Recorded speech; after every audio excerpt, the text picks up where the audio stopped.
Lo prometido, está con nosotros, y pido fuerte aplauso para Jorge Alemán, autor, ensayista, intelectual, psicoanalista, entre otras cosas. Jorge Alemán está presentando en estas horas un nuevo libro que yo empecé a leer hace un par de días, cuando lo vi a Jorge acá en las inmediaciones del Destape. Y justo recibí también de la editorial, a quien le agradezco.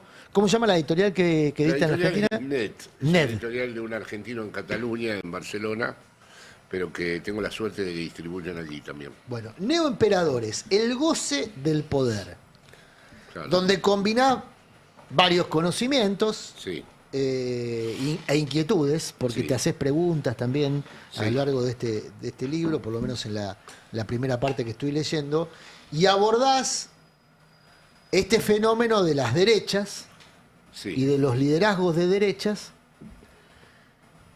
desde un lugar del que me gustaría empezar, porque yo hace un ratito nomás califiqué, acá me dicen con dureza, al presidente,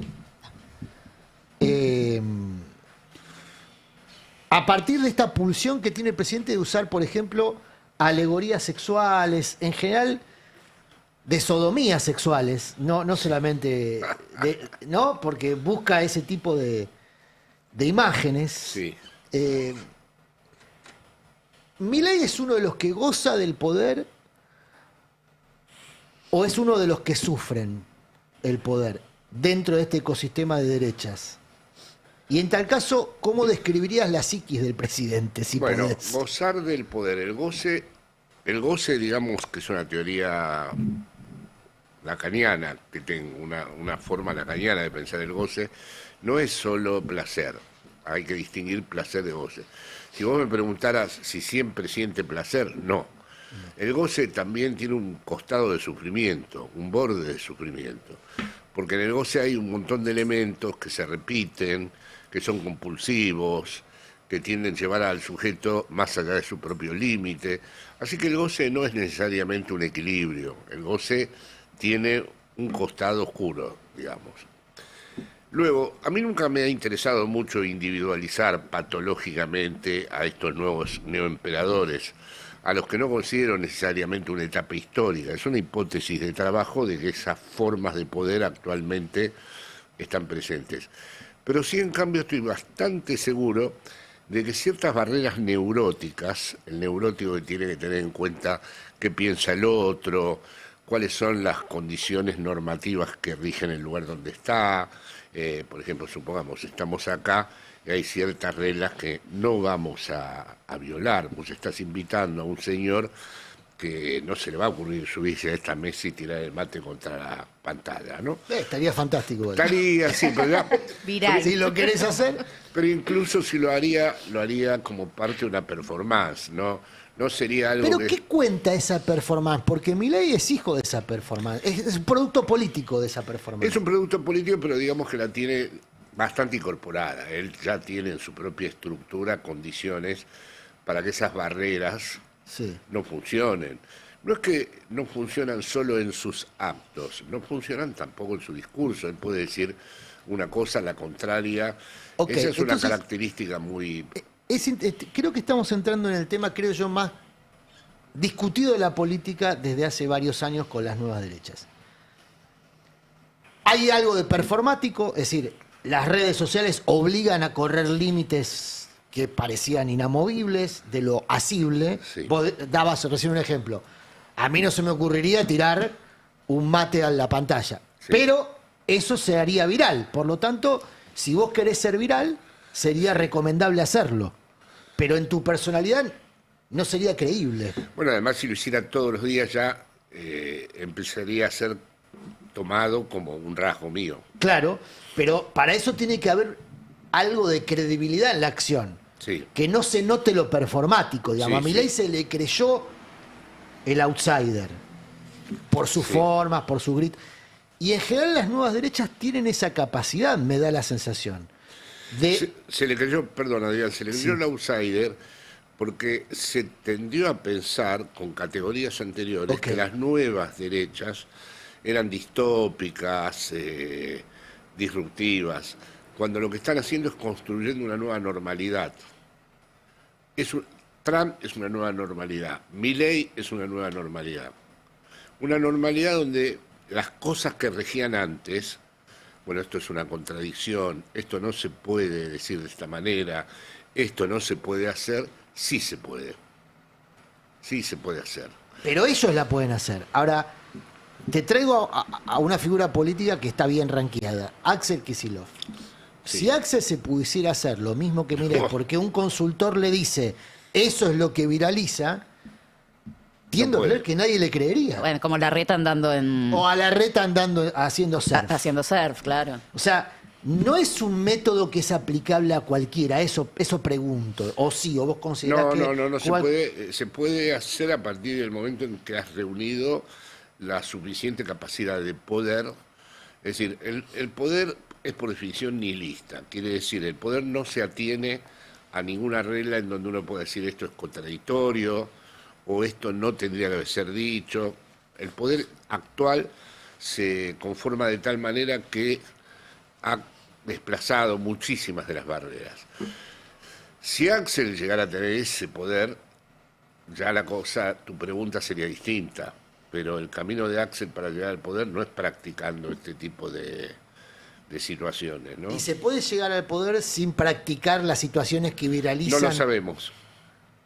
Es una incógnita de este tiempo. Es una incógnita de este tiempo, exacto. No lo sabemos. No lo sabemos porque, a ver, la ultraderecha se propone, como vos sabés muy bien, tiene un proyecto revolucionario. Sí. Desde la época de los bolcheviques no había un proyecto tal. El proyecto es cambiar la vida, cambiar la raíz misma de la existencia. Lo que escriben los intelectuales próximos al trumpismo, por ejemplo, no es simplemente que es un cambio de mandato, un cambio de régimen económico, es la propia existencia la que va a quedar comprometida. Está el problema de la muerte, que se empieza a considerar no solo un accidente de la naturaleza, sino algo tratado tecnológicamente.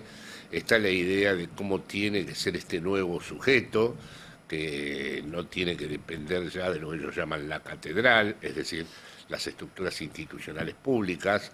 Está esta idea de que verdaderamente todo lo que rija al sujeto deba estar siempre, en la medida de lo posible o tendencialmente vinculada a lo tecnológico, de que esté conectado con lo tecnológico. Está la idea de que las naciones puedan ser manejadas por CEOs y manejadas como grandes estructuras. Incluso en el caso del tipo que vino acá, está en contra de los monopolios, quiere concentrar todo en el oligopolio. Dice el monopolio es una falta de creatividad.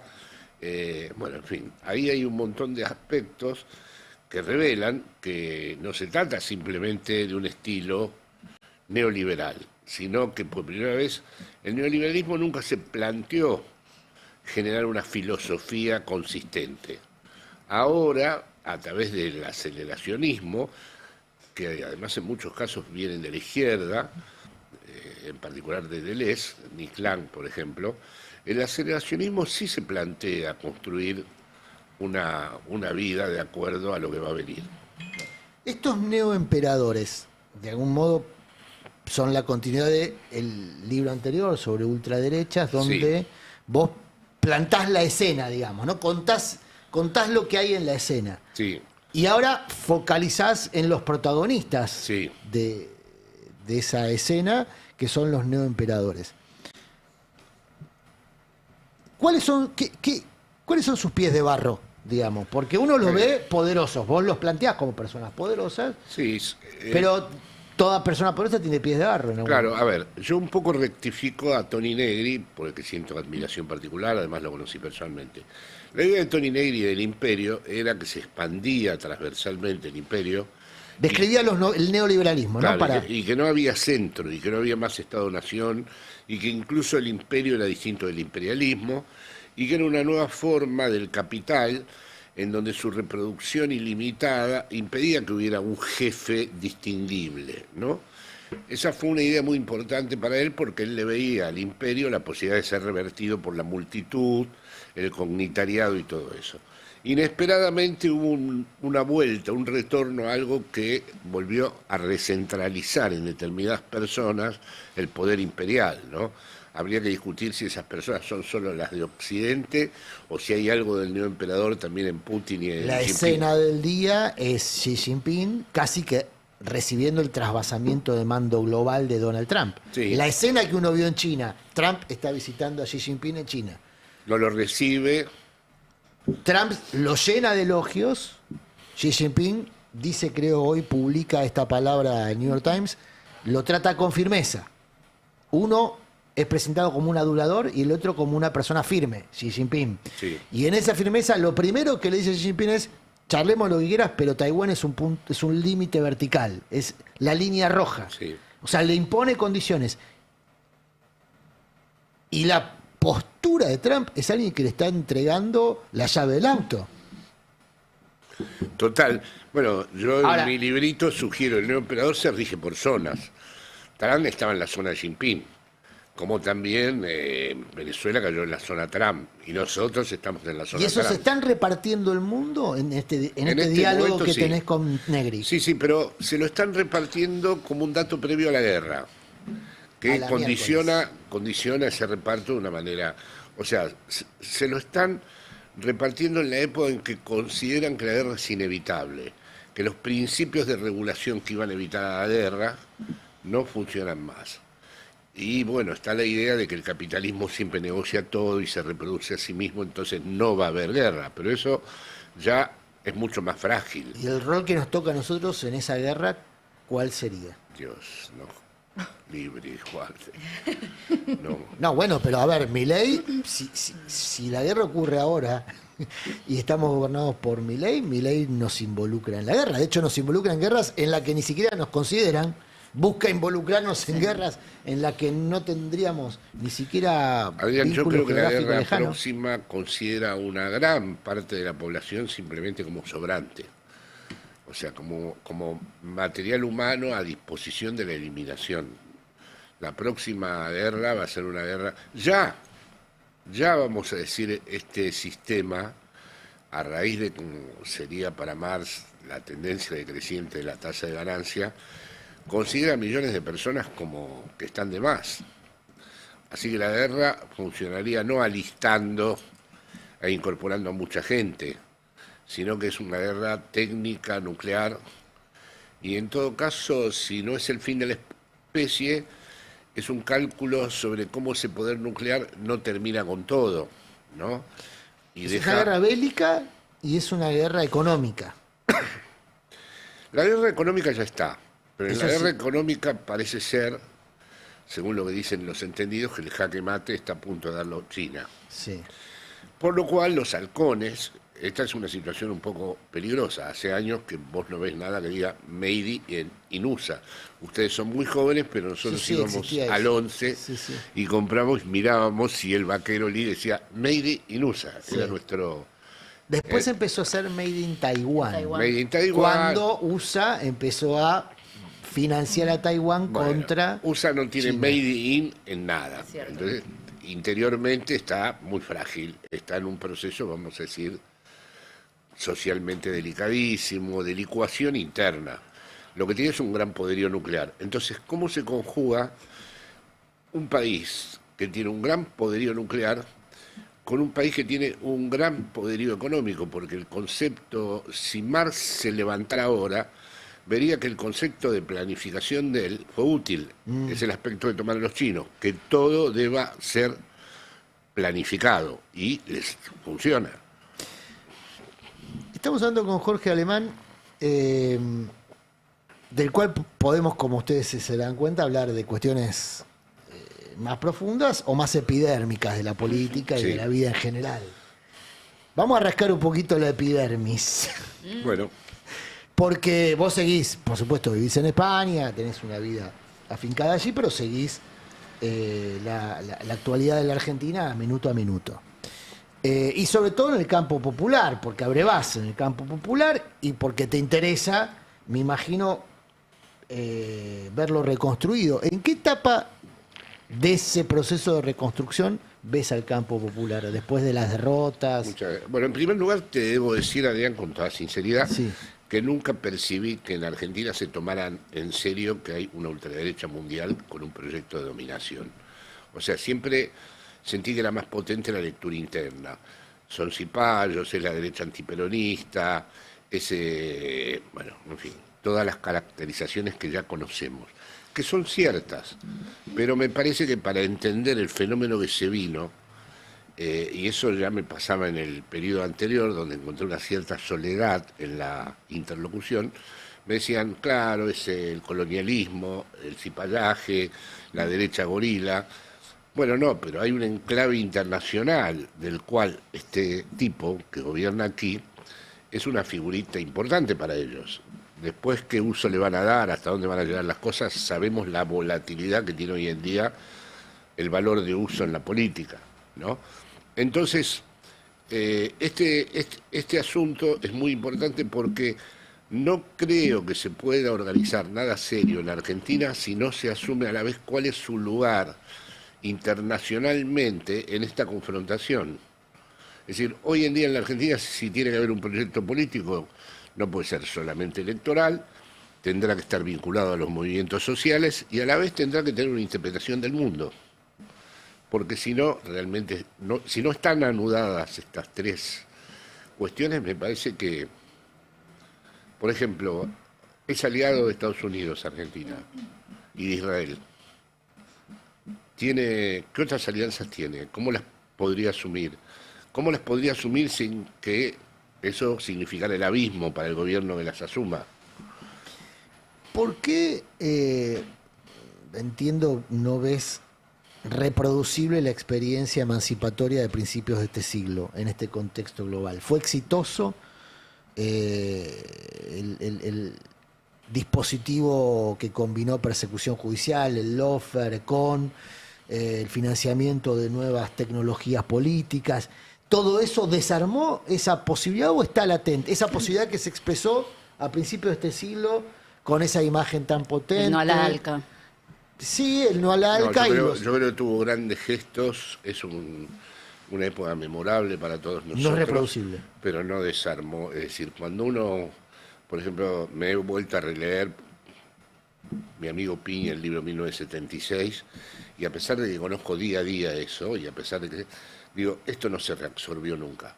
Y pienso que además vivimos en el periodo en donde las revoluciones, el concepto de revolución que tienen ahora los de la ultraderecha, que tuvieron los bolcheviques, los maoístas y los cubanos, dejó de ser operativo, no funcionó más.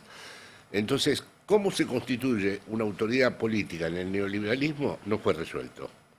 O sea, la autoridad política se constituyó en la época de los periodos revolucionarios a través de un acto armado. Cuando ya el acto armado no tuvo más sentido y se trabajó en el ámbito democrático, la democracia era un campo de ellos. Todo esto que acabas de nombrar, poder judicial, y por lo tanto con mucha capacidad de revertir todo lo que habíamos hecho. Pero pará, vos acabas de decir, el neoliberalismo nunca terminó de solidificar, constituir una posición de liderazgo, de conducción, ¿no? Pero hoy al que vemos con problema de conducción no es al quien expresa el neoliberalismo, sino al campo popular. El neoliberalismo con estos neoemperadores... No, quise decir que el campo popular no constituyó nunca una autoridad. Ok. Claro, quise decir que nuestro campo fue un gran freno de mano, para utilizar la expresión de Benjamin, con respecto al neoliberalismo. Recién la compañera recordaba todo lo del ALCA. Bueno, eso es un gran momento. Son momentos de decir, momento, acá no nos van a pasar por encima, ¿no? Hubo una gran política histórica que no hubo en ningún lugar del mundo, con la memoria, la verdad y la justicia. Ahora, el capitalismo como tal... Ahora, pero los neoemperadores entonces son el liderazgo del neoliberalismo en su faceta actual, digamos. Los neoemperadores surgen cuando triunfa la idea de que el capitalismo ya no tiene que ir acompañado de la democracia. Si vos te acordás... Lo que plantea Till, libertad o democracia y libertad no son compatibles. No son compatibles. Si vos te acordás, había un filósofo japonés, Fukuyama, que se entendió mal, no decía que el fin de la historia era que no iba a haber guerras, iba a haber guerras, cataclismos, pero pensaba como hegeliano era, que había un punto de realización que era el máximo al que la civilización podía llegar, que era la conjunción de capitalismo y democracia liberal. Bueno, se ha equivocado, no van juntos. Ahora hay un gran proyecto en marcha donde el capitalismo va a ser separado de la democracia. Entre otras cosas porque Estados Unidos observa que en los países en donde ha funcionado el capitalismo sin democracia hay ventajas.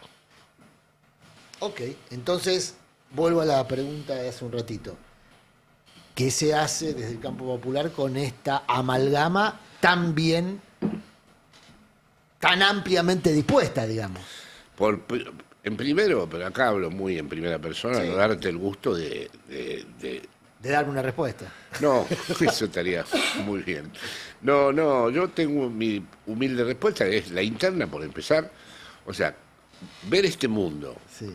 y estar abocado a una interna me parece el colmo de... O sea, el mundo está demasiado complejo para Eso simplificar todo en, Eso es en una esto. disputa de Sí, concejalías. sí, como dicen en Casablanca, el mundo se derrumba y nosotros nos enamoramos. Bueno, el mundo está muy complejo para estar jugando Ok.